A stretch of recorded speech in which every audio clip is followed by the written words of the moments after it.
राम दोस्तों, कैसे समाई मीराबाई द्वारकाधीश की मूर्ति में। सुनिए, मीराबाई भक्ति काल की एक ऐसी संत है जिनका सब कुछ कृष्ण के लिए समर्पित है। यहाँ तक कि कृष्ण को ही वह अपना पति मान बैठी थी। भक्ति की ऐसी चरम अवस्था कम ही देखने को मिलती है। आइए जाने मीराबाई के जीवन की कुछ रोचक बातें।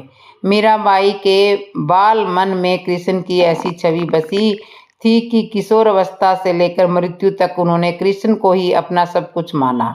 जोधपुर के राठौर रतन सिंह की एक इकलौती पुत्री मीराबाई का जन्म 16वीं शताब्दी में हुआ था। बचपन से ही वह कृष्ण भक्ति में रम गई थी। मीराबाई के जन्म में हुई एक घटना की वजह से उनका कृष्ण प्रेम अपनी चरम अवस्था तक पहुंचा। एक दिन उनके पड़ोस में किसी बड़े आदमी के यहाँ बारात आई। सभी औरतें छत पर खड़ी होकर बारात देख रही थी। मीरा भी बारात देखने गई। बारात को देखकर मीरा ने अपनी माता से पूछा कि मेरा दूल्हा कौन है। इस पर उनकी माता ने कृष्ण की मूर्ति की ओर इशारा करके कह दिया कि यही तुम्हारे दूल्हा है। बस यह बात मीरा के बालपन में एक गांठ की तरह बंध गई। बाद में मीराबाई की शादी महाराणा सांगा के पुत्र भोजराज, जो आगे चलकर महाराणा कुंभा कहलाए, उनसे कर दी गई।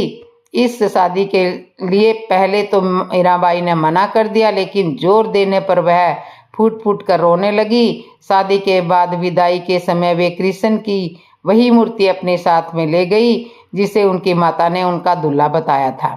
ससुराल में अपने घरेलू कामकाज निपटाने के बाद मीरा रोज कृष्ण के मंदिर जाती और कृष्ण की पूजा करती, उनकी मूर्ति के सामने गाती और नाचती, उनकी मूर्ति के सामने गाती और नृत्य करती। उनके ससुराल वाले तुलजा भवानी यानी दुर्गा को कुल देवी मानते थे। जब मीरा ने कुल देवी की पूजा करने से इनकार कर दिया तो परिवार वालों ने उनकी श्रद्धा भक्ति को मंजूरी नहीं दी। मीराबाई की ननंद उदाबाई ने उन्हें बदनाम करने के लिए उनके खिलाफ एक साजिश रची। उसने राणा से कहा कि मीरा का किसी और के साथ गुप्त प्रेम है और उसने मीरा को मंदिर में अपने प्रेमी से बात करते देखा है कि मीरा अकेले ही कृष्ण की मूर्ति के सामने परम आनंद की अवस्था में बैठी हुई मूर्ति से बातें कर रही थी और मस्ती में गा रही थी। राणा मीरा पर चिल्लाया, मीरा, तुम जिस प्रेम से अभी बातें कर रही हो उसे मेरे सामने लाओ। मीरा ने जवाब दिया, वह सामने बैठा है मेरा स्वामी, नैन चोर जिसने मेरा दिल चुराया है। और वह समाधि में चली गई। इस घटना से राणा कुंभा का दिल टूट गया, लेकिन फिर भी उसने एक अच्छे पति की भूमिका निभाई और मरते दम तक मीरा का साथ दिया। हालांकि मीरा को राजगद्दी की कोई चाह नहीं थी, फिर भी राणा के संबंधी मीरा को कई तरीकों से सताने लगे। कृष्ण के प्रति मीरा का प्रेम शुरुआत में बेहद निजी था, लेकिन बाद में कभी कभी मीरा के मन में प्रेमानंद इतना उमड़ पड़ता था कि वह आम लोगों के सामने और धार्मिक उत्सवों में नाचने गाने लगती थी। वे रात में चुपचाप चित्तौड़ के किले से निकलकर जाती थी और नगर में चल रहे सत्संग में हिस्सा लेती थी। मीरा का देवर विक्रमादित्य, जो चित्तौड़गढ़ का नया राजा बना, बहुत कठोर था। मीरा की भक्ति, उनका आम लोगों के साथ घुलना मिलना और नारी मर्यादा के प्रति उनकी लापरवाही का उसने कड़ा विरोध किया। उसने मीराबाई को मारने का भी प्रयास किया। उसने मीराबाई को मारने की कई बार कोशिश की, यहाँ तक कि एक बार उसने मीरा के पास फूलों की टोकरी में एक जहरीला सांप रखकर भेजा और मीरा को संदेश भिजवाया कि टोकरी में फूलों का हार है। ध्यान से उठाने के बाद जब मीरा ने टोकरी खोली तो उसमें फूलों के हार की स्थान पर कृष्ण की एक सुंदर मूर्ति निकली। राणा का तैयार किया हुआ कांटों का बिस्तर भी मीरा के लिए फूलों की सेज बन गया। जब मीरा उस पर सोने चली तब यातनाएं बर्दाश्त से बाहर हो गई तो उन्होंने चित्तौड़ छोड़ दिया। वे पहले मेवाड़ गई, लेकिन उन्हें वहां भी संतोष नहीं मिला तो कुछ समय के बाद उन्होंने कृष्ण भक्ति के केंद्र वृंदावन का रुख ले लिया। मीरा मानती है कि वह गोपी ललिता ही है जिन्होंने फिर से जन्म लिया है। ललिता कृष्ण के प्रेम में दीवानी थी। खैर मीरा ने अपनी तीर्थ यात्रा जारी रखी। वे एक गांव से दूसरे गांव नाचती गाती पूरे उत्तर भारत में घूमती रही। माना जाता है कि उन्होंने अपने जीवन के अंतिम कुछ साल गुजरात के द्वारका में गुजारे। ऐसा कहा जाता है कि दर्शकों की पूरी भीड़ के सामने मीरा द्वारकाधीश की मूर्ति में समा गई। इंसान आमतौर पर शरीर, मन और बहुत सारी भावनाओं से बना है। यही वजह है कि ज़्यादातर लोग अपने शरीर, मन और भावनाओं को संप्रीत किए बिना किसी चीज़ के प्रति खुद को संप्रीत नहीं कर सकते। विवाह का मतलब यही है कि आप एक इंसान के लिए अपनी हर चीज़ संप्रीत कर दें, अपना शरीर, अपना मन और अपनी भावनाएं। आज भी कई ईसाई संप्रदायों में नैन बनने की दीक्षा पाने के लिए लड़कियां पहले जीसस के साथ विवाह करती है। कुछ लोगों के लिए यह संपूर्ण शरीर, मन और भावनाओं के परे है।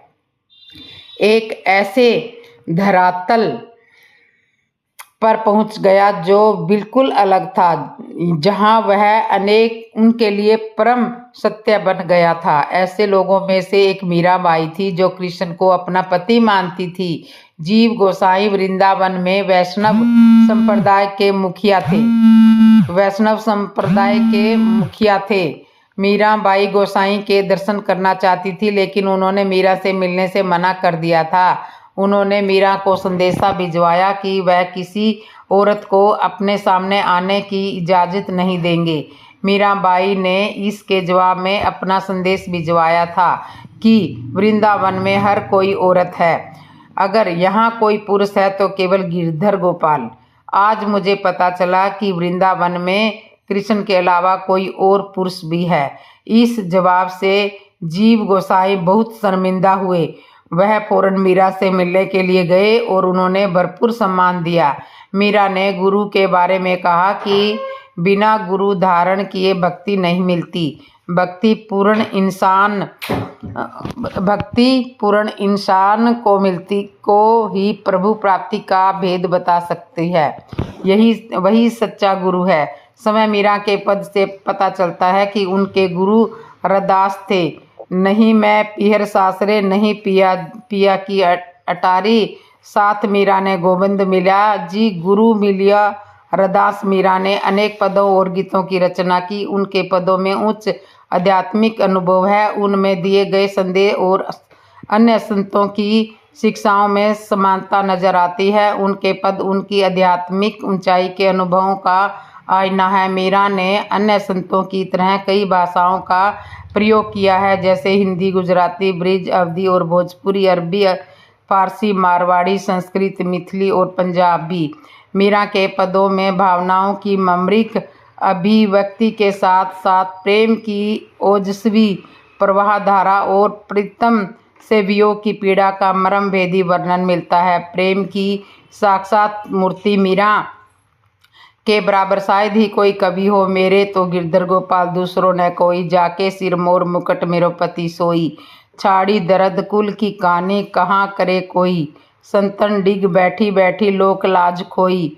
असमन जल सिंची सिंची प्रेम बेली बोई, दधी मधी घृत काढ़ी लियो, डारी दई छोई। भक्त देखी राजी भई, जगत देखी रोही। दासी मीरा लाल गिरधर तारो अब मोई। पायो जी मैंने राम रतन धन पायो, वस्तु अनमोलक दी मारे सतगुर। कृपा कर अपनायो, जन्म जन्म की पूंजी पाई। जग में सभी खवायो, खर्चे नहीं कोई चोर न लेवे। दिन रात बढ़त सवायो, सत की नाव खवेलिया सतगुरु। भव सागर तर पायो, मीरा के प्रभु गिरधर नागर। हरख हरख जस पायो। तो ये थी मीरा के जन्म की कहानी और मीरा के पूरी जीवनी। प्रयागराज में लेटे हुए हनुमान जी क्यों हैं? सुनिए हनुमान जी की कथा।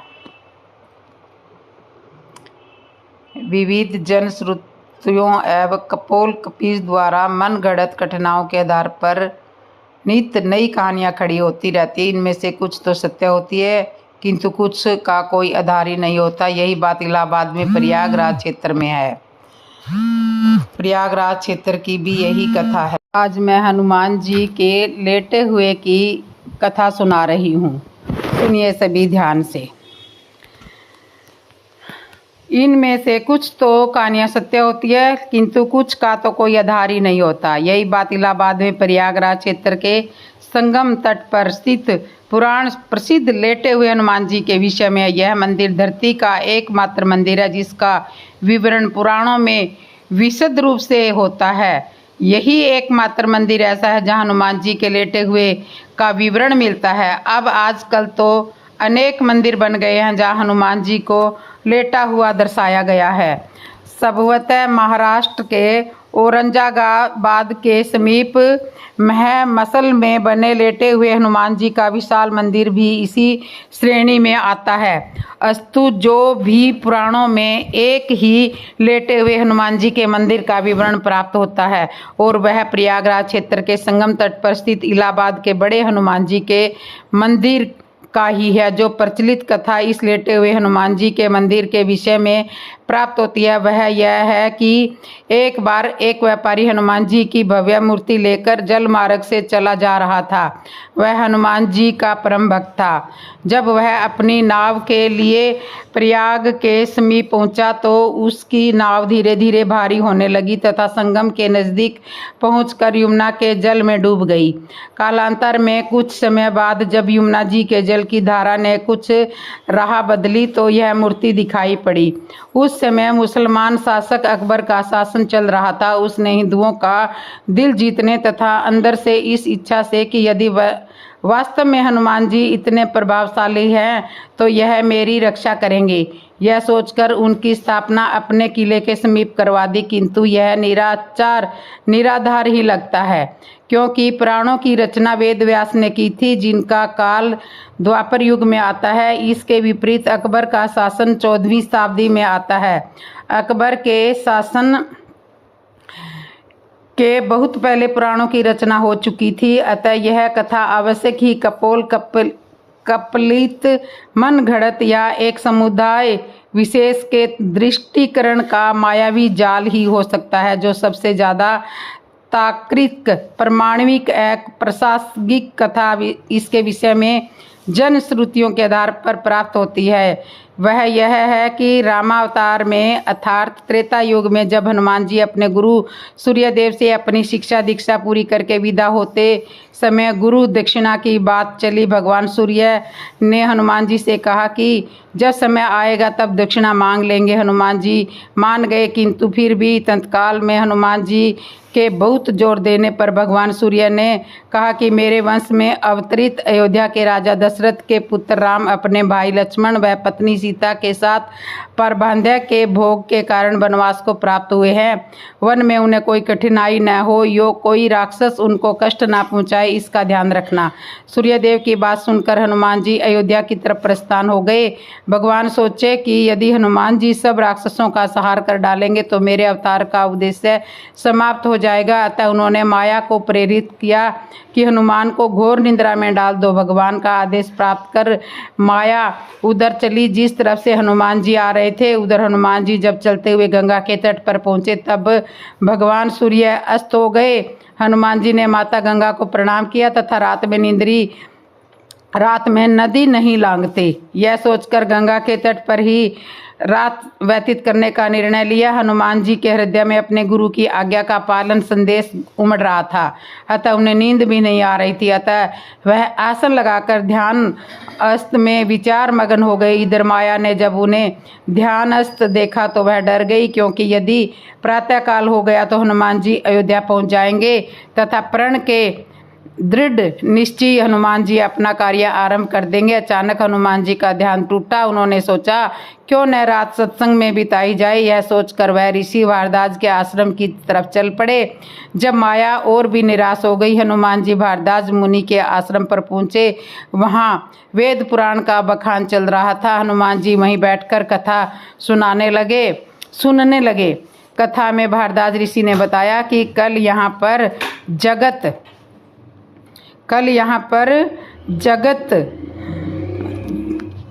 उन्होंने बताया कि कल यहाँ पर जगत के पिता पहुँचे थे, तो उन्होंने ये सब बताया वेद व्यास जी ने। यहाँ वेद व्यास जी पहुँचने वाले हैं। हनुमान जी बहुत प्रसन्न हुए। अभी उन्होंने गंगा पार कर अयोध्या जाने का विचार त्याग दिया तथा वहीं संगम के तट पर ही रहकर भगवान राम की प्रतीक्षा करने का निर्णय लिया। रात्रिकालीन आवश्यक कार्यों को पूरा करके हनुमान जी वहीं संगम के तट पर लेट गई और उन्हें नींद आ गई। इधर माया को अवसर मिला और उसने हनुमान जी को घेर लिया। हनुमान जी घोर निद्रा में चले गए। इधर भगवान राम गंगा घाट पर प्रयाग पहुँचे। उन्होंने हनुमान जी को सोते हुए देखा तथा उनको यह वरदान दिया कि इस सोए हुए हनुमान की मूर्ति के जो दर्शन करेगा उसे बिना किसी प्रयास के मेरी कृपा प्राप्त होगी। उस व्यक्ति को किसी तरह के भूत प्रेत या धोखा षड्यंत्र आदि का शिकार नहीं होना पड़ेगा।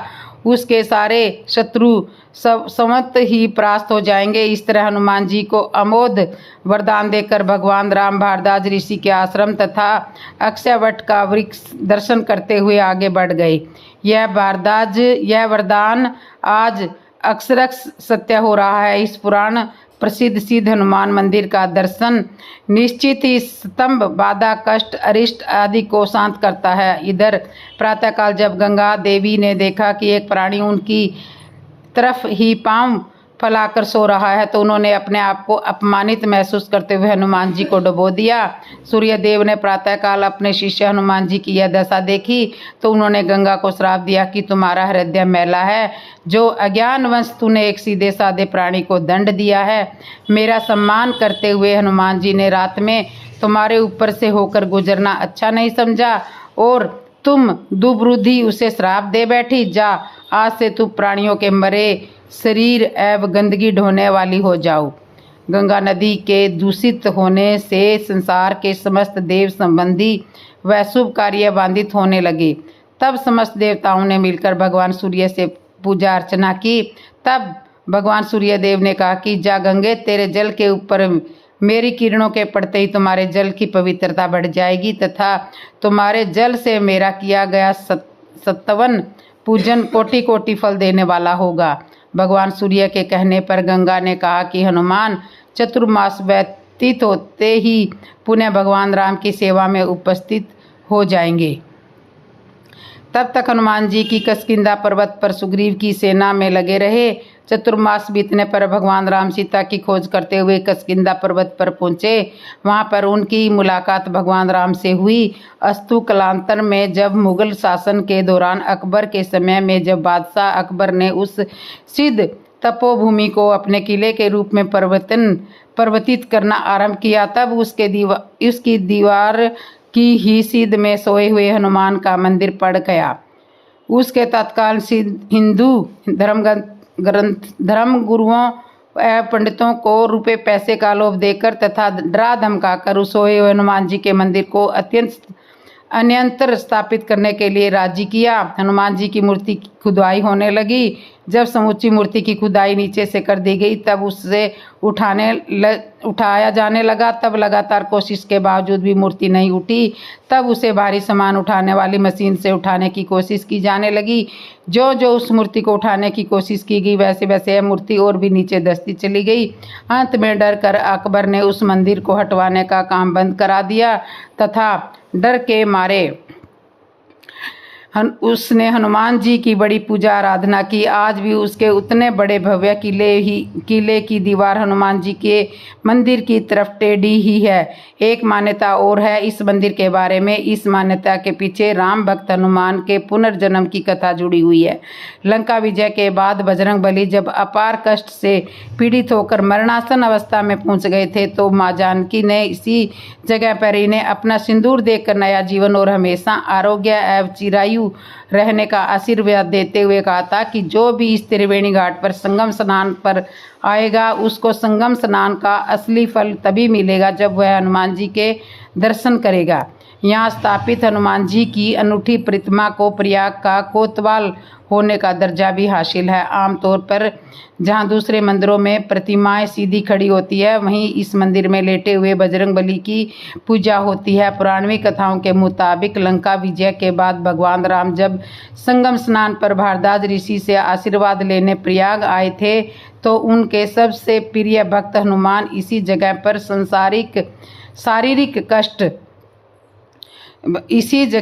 शारीरिक कष्ट से पीड़ित होकर मूर्छित हो गए। पवन पुत्र को मरणासन देखकर मां जानकी ने इन्हें अपने सुहाग के प्रतीक सिंदूर से नई जिंदगी दी और हमेशा स्वस्थ और आरोग्य रहने का आशीर्वाद प्रदान किया। मां जानकी द्वारा सिंदूर से जीवन देने की वजह से ही बजरंगबली को सिंदूर चढ़ाए जाने की परंपरा है। संगम आने वाले हर एक श्रद्धालु यहाँ सिंदूर चढ़ाने और हनुमान जी के दर्शन को जरूर पहुँचता है। बजरंगबली के लेटे हुए मंदिर में पूजा अर्चना के लिए यूं तो हर रोज ही देश के कोने कोने से हजारों भक्त आते हैं।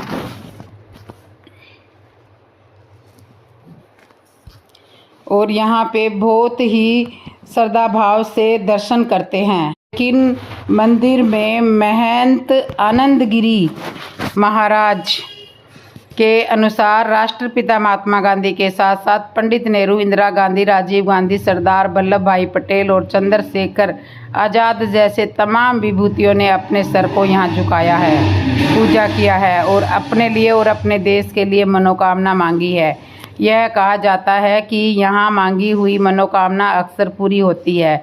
आरोग्य एवं अन्य कामनाओं के पूरा होने पर हर मंगलवार और शनिवार को यहाँ मन्नत पूरी होने का झंडा निशान चढ़ने के लिए लोग जुलूस की शक्ल के गाजे बाजे के साथ आते हैं। बहुत ही बड़ा आयोजन करते हैं। जब मनोकामना पूर्ण हो जाती है, मंदिर में कदम रखते ही श्रद्धालुओं को अजीब सी सुखद अनुभूति होती है। भक्तों का मानना है कि ऐसी प्रतिमा पूरे संसार में कहीं मौजूद नहीं है। इलाहाबाद के संगम के निकट स्थित यह मंदिर उत्तर भारत के मंदिरों में अद्वितीय है।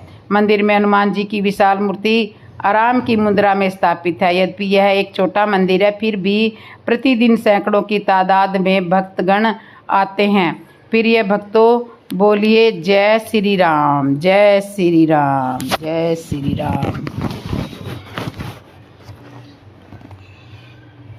दोस्तों, आपको वीडियो अच्छी लगी हो तो कमेंट में जय श्री राम जरूर लिखिए।